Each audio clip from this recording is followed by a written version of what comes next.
I wanted to start with this clip we have of Alexandria Ocasio-Cortez, who's already a national figure. I can't believe this is amazing. And she was on Colbert last night explaining what her democratic socialism, or what democratic socialism, I should say, means to her. This is clip number 2, and let's hear that now. Democratic districts. There's a good shot that you're going to go to Congress, while not guaranteed. You said you pause it for 1 second. We should just say that her opponent in the general election, the Republican, he is a men's rights advocate. He's also raised zero money. That was the story today. 0 donations in the last week. People don't want to bet on a losing horse. Yes. Well, wait till this message of men's rights advocacy gets out, and so before we judge. But here is Colbert. You might be able to get people to get on board with your agenda. What is your agenda? Because you describe yourself as a democratic socialist, and that's not an easy term for a lot of Americans. What is the meaning of that for you? What does socialist mean to you? For me, democratic socialism is about really the value for me is that I believe that in a modern, moral, and wealthy society, no person in America should be too poor to live. That's what I think. That seems simple. Seems pretty simple. So what that means to me is healthcare as a human right. It means that every child, no matter where you are born, should have access to a college or trade school education if they so choose it. And, I think that no person should be homeless if we can have public structures and public policy to allow for people to have homes and food and lead a dignified life in the United States. Super scary stuff. Super scary stuff.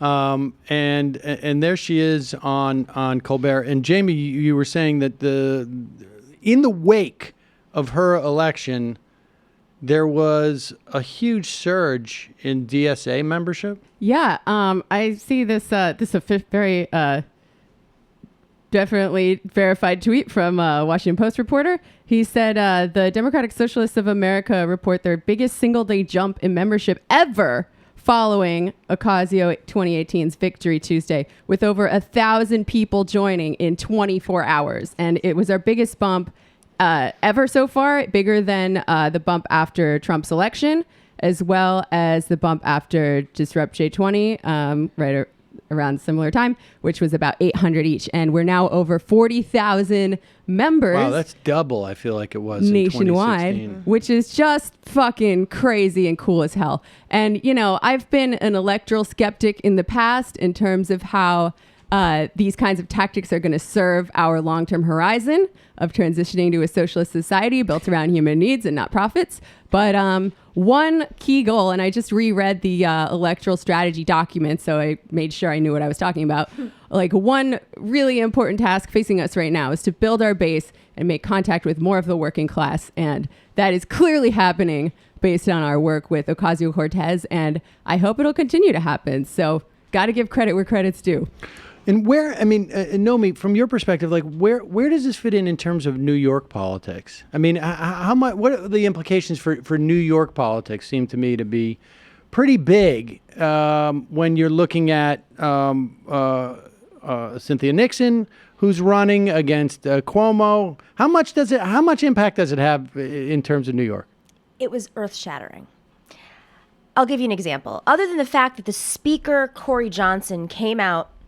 And New York politics is like 12-dimensional chess. So bear with me a little bit, but I know people love process. It's real fun right now. It's right. like the new it thing. DSA just sits there for 3 hours and talks process. It's great, actually.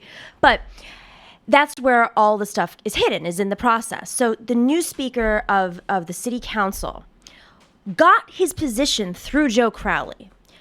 Joe Crowley, who's also the head of the Queen's Machine, right? Mm-hmm. The Queen's Democratic Machine, which is very important in New York politics. Joe Crowley was one of the signers on this independent Democratic conference deal to make those. He backed the IDC essentially. Okay, and let me just tell people, the IDC is a group of like eight Democrats, ostensibly Democrats, who caucus with the Republicans, really in exchange. I mean, it's sort of amazing how brazen it is. It's literally in exchange for money. Yeah. Like, we're going to give you a bigger office. We're going to give you resources. And New York politics is the line between. I'm not familiar with the laws, but it feels like you can get money for your office as a state senator and use it to buy yourself stuff. I mean, it basically feels like larger offices. The communications director of the IDC, who now works for the Republicans, she was getting paid more than twice what the senators were being paid. Yeah, it's shocking. It's just a huge slush fund that they were just given to caucus with the Republicans.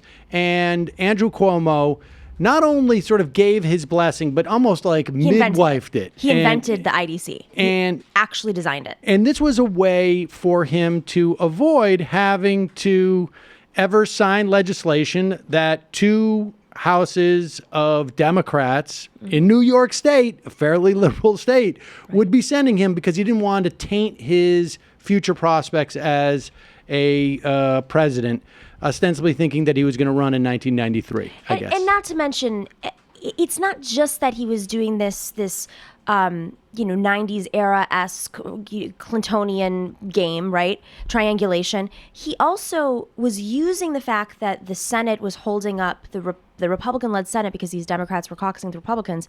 He was using them to block any sort of ethics reform. We have the loosest campaign finance laws in this country, so he is taking advantage of these things called the LLC loopholes, which basically LLCs can give an extraordinary amount of money. You can set up 150 LLCs. Now, who does that? Real estate interests do that. Yes. And so he has been raising, he's $31 million in his coffers. There is a legal way for him to use that money and move it into a super PAC to support his presidential campaign. Right. And that is what is being buried in all of this noise. But just to go back to your original point, because this is really important, how democratic socialism has affected New York State and how it's going to affect the DNC. Corey Johnson, the speaker, who's young, he's openly gay, LGBTQ, he has AIDS, he's HIV. Excuse me, I shouldn't.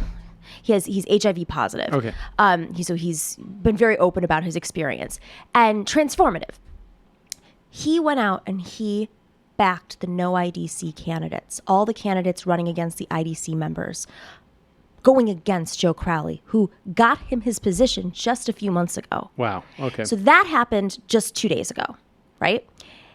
I had a meeting with a lawmaker in New York State. There's a lot of lawmakers, so I don't want to give this away. But somebody who you would never think in a million years would ask me this. First thing this person said to me when I sat down and had coffee with him yesterday, because everybody wants to understand who she is. Right. He says, I'd like to join DSA.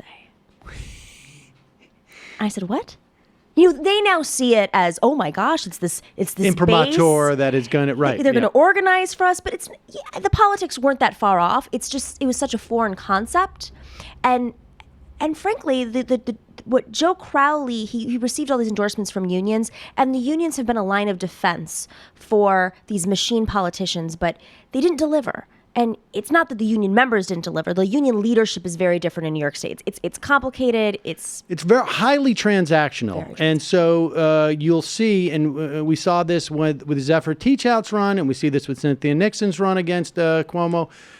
They make a calculation we cannot afford because of the highly transactional nature and opaque nature of the politics. We can't afford to mess with Cuomo, because he will... And down the line, he will screw us. And he has in the past. Yep. He went out in an all-out war against unions just 6 years ago after he was elected. Teachers' unions in particular. There were... The teachers' union in New York had put up billboards calling out Andrew Cuomo for being against unions and teachers. And now they have a friendship again. Sure. It's a very complicated relationship. So I wouldn't... the unions aren't supporting or turning people out. I don't know if that's intentional or if it's just the weakening of unions because of Andrew Cuomo, but it's essentially hurting even the establishment Democrats who rely on them for support. And so there are people sort of fishing around for another base of that will generate boots on the ground, essentially, and do this work. I mean, what level of, because you spend a lot of time with politicians like this, how sophisticated are they? Let me put it this way. I don't want to ask how stupid are most of them, but it strikes me that that's the way the calculation is. It's like, oh, that is a shiny thing over there that looks like it could work for me. And there's no other implications really, or it's just like, how can I position myself? Because I feel to a certain extent, we see a lot of this, broadly speaking, in the Democratic Party. Right. And I just don't pay attention to the Republican Party in the same way, although I think that they are actually, the lunatics now run the asylum in the Republican Party. For a while, for decades, I think that they would kowtow to them, and then at one point, they just became them. In the Democratic Party, at least from my lunatics perspective, run our asylum too. Well, yes, They but run they're the chessboard. different. But they're different ones, right? I mean, like they do not the base is pushing the party to the left in a way that it has not in at least in the better part of my lifetime, and certainly the more so in the past 5-10 years than I've saw in the decades before that. How much of it is even like an awareness of what they're adopting, or how much of it is just like, this is where the energy is, I'm going there? I think that for those who have political ambitions, and it's not going to cost them anything right now, and a perfect example would be all these more neoliberal, younger senators who are lining up for Medicare for All and for Bernie's policies. It really doesn't cost them anything right now because they don't have to take a vote, right? Yeah, exactly. They're not the majority, and it looks good, and it gets a younger group of voters. It's when they do things like say they're no longer taking corporate money or they're no longer taking pharmaceutical money that I think that's where we're really attacking the root, and that has happened in the Senate with the Democrats, with some of them. But I think we're winning the moral argument right now, as Alex Ocasio-Cortez just said. I think we're winning the issues arguments right now, even across the board with Republicans too, across demographics. When you talk about economics and income inequality, it affects pretty much everybody in this country. The electoral, I think, why this was so transformative is because you could not identify two more difficult places to run for office than the Bronx and Queens in terms of the machine. And Alex Ocasio-Cortez annihilated somebody who was being chosen to be the next speaker, most likely, right, because not just because he raised money, not because he was like some sort of likable guy, because he was very good at controlling people, but he couldn't even control his own machine. Right. That's interesting. I mean, this is a guy who had real skills. This is not an unskilled politician. Oh, yeah. And how much do you think he was aware that this was happening? I mean, it wasn't like the David Bratt, Eric Cantor thing, where I think like Eric Cantor showed up in his district 3 weeks before the election and was like, hey, wait a second, what's going on here? I feel like Crowley has been aware of this as a problem for at least like 3 or 4 months, at least. I think yes and no. I mean, I think that they were worried about her breaking past maybe like 30% and embarrassing him as he went into the speaker or the right, whatever race he's, depending on what happens in the House, right? But let's not forget, and I tweeted about this yesterday, about how journalists go to elected officials for electoral advice or strategy. And a lot of these elected officials, Cuomo, Crowley, not everybody, they walked into their seats. Schumer's different, actually. Schumer hustled his way in. Right. He fought, and you can see it sometimes. It comes out. He has a sense of where the wind is blowing. I don't agree with a lot of his policies and who backs him, but he does have a sense of where the wind is blowing on the ground. Crowley inherited that seat. He was a staffer for the previous congressman. And the way that New York politics works is most 7 out of 10, I think, elected officials end up inheriting their seats by county committee, because the county committee basically decides who the Democratic nominee is going to be when there's a special election. And there are a lot of special elections in New York for corruption, for retirement, a whole bunch of reasons. And that's what, he inherited the seat. He's never had a real real opposition. He basically lives in Virginia. As Alex Ocasio-Cortez says, he doesn't drink the water. His kids don't go to our schools. So there's a disconnect. And, that meeting I went to with that lawmaker the other day, and he's a good guy. He's actually very progressive, so I shouldn't, he's not like all other politicians. He asked me my perspective after we kind of broke down the numbers. He said, it's like when a farmer is on a farm and they feel that day, the previous year, it was 2 degrees cooler. Real sophisticated politicians know when things are moving just by the slightest degree. And those are people who are connected to the roots. Those are people who know what their voters are like. Those are people who go around in their neighborhoods and talk to the business owners. Those are people who are listening. And that's what Alex was paying attention to. Joe Crowley had no clue what the temperature was like in his district at all. Last year, the year before, the last 15 years. I sort of feel that's a perfect metaphor for someone like Nancy Pelosi with the entire caucus, and not just the entire caucus, the entire party. Because in the main, I am supportive of Nancy Pelosi. I think in her capacity as both a majority and a minority leader, she never took a vote that she didn't win. I mean, she knew what was going on with that caucus. But I think her sense of what's going on in national politics now, I think we've gone past some type of tipping point where she seems completely adrift. I think Chuck Schumer also completely adrift. Absolutely. And no sense of not just even, and I'm just talking from just sheer political assessment and what, like the idea that they would come out with PAYGO a couple of weeks ago is just bizarre to me. Yeah. The idea that Chuck Schumer is talking about gas prices or afraid to get involved in the mix where we are kidnapping children at the border is insane. Like Jeff Merkley, when he went down there, it felt like he was going rogue. Right. And because he was going rogue. He was. And that is stunning that there are just opportunity after opportunity after opportunity in terms of politics, and they seem completely out of touch. And I don't know if it's just a function of you're in the leadership for too long.